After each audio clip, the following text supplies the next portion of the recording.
Hi, welcome to another week of Beyond Education Early Childhood Weekly Bites. This week we are going to continue on the topic of being a migrant woman and working in early childhood settings, and what advantages do you bring.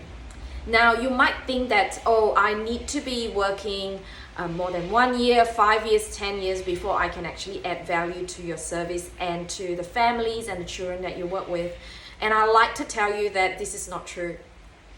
Okay, so you might actually think that, I need to be learning so much more before I actually can contribute. This is not true, because each of us come with our strengths, and I think even changing into a different environment might actually shake or be eroding some of your confidence. But I want to empower you here in this video and let you know that there's many advantages that you bring as a migrant woman working in early childhood services, and this is what you can do. Now, first of all, you would have come with different cultural perspectives. So no matter which culture or which language that you speak, you bring richness of culture and adding on to the community just by being who you are. Okay, so as more people who are coming to your service that might or might not look like you, or that are sharing that same language or culture with you, it doesn't really matter. But as you feel more comfortable in your skin, and as you share a little bit more of yourself, what you're doing is adding on to that community social capital. So that means as a community, you are stronger and you are actually richer because of you being part of that community. And what you can do is during language time, maybe when there is some sharing of a song that you perhaps would have sang the same song that probably would have been sang, but you sing it in your home language. I think that's beautiful, because I think many of us wouldn't have the chance to probably learn, for example, happy birthday in a range of different languages, if not for the diverse cultural and the staff cultural diversity within the team. So be very brave and be able to offer those things as a start. And I think greetings, goodbyes, some common words are really helpful. And especially if you're working in a service that actually serves community that is very similar to yours, you might be able to come up and help with a list of helpful words to help the child to settle.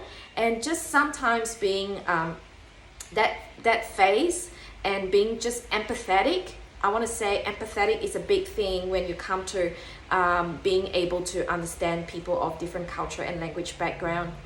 And just being empathetic to someone that is new to the country, asking them what they did over the weekend, or giving them some suggestions of maybe where they can take their family to, and even like just enjoying certain parks that you would have enjoyed in the area would actually help those families to settle in. So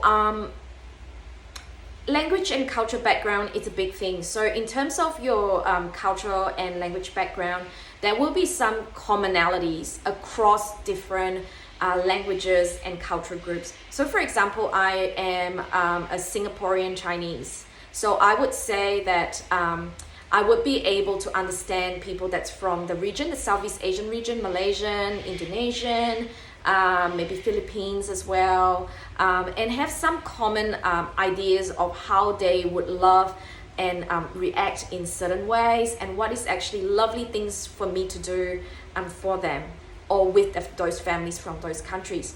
And I think that is a beautiful and wonderful addition to the early child space.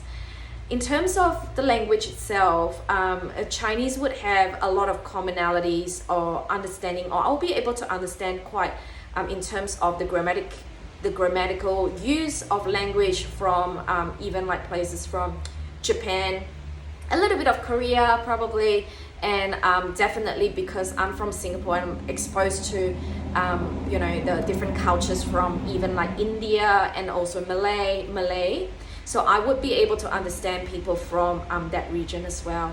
And can you imagine just having that one person that's from a migrant background and what sort of value they add to your service it's actually very powerful, because what you're trying to say that to these families that's coming in from a different countries and language and culture background is that you're welcome, and we love what you bring to this service, and we really value that as you focus on and as you place value on your own staff members.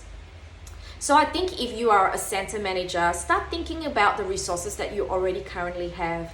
The people on your team are your best and wonderful resource, and think about how you're going to empower them to be able to feel safe and very comfortable in their skin. The more that you can actually do that, the more that people will open up and be able to share what they have, not from a top-down perspective, not from a assessment perspective whereby things are being kind of required. I don't think no one likes anything that's to be required. I do understand that sometimes that is necessary for things to work, but I think for a healthy, thriving community, do aim for empowering and validating the staff members, even like the community that you might have enrolled in your service. So start thinking about the advantages and what you have in your hands today. It's really exciting. See you next time. Bye.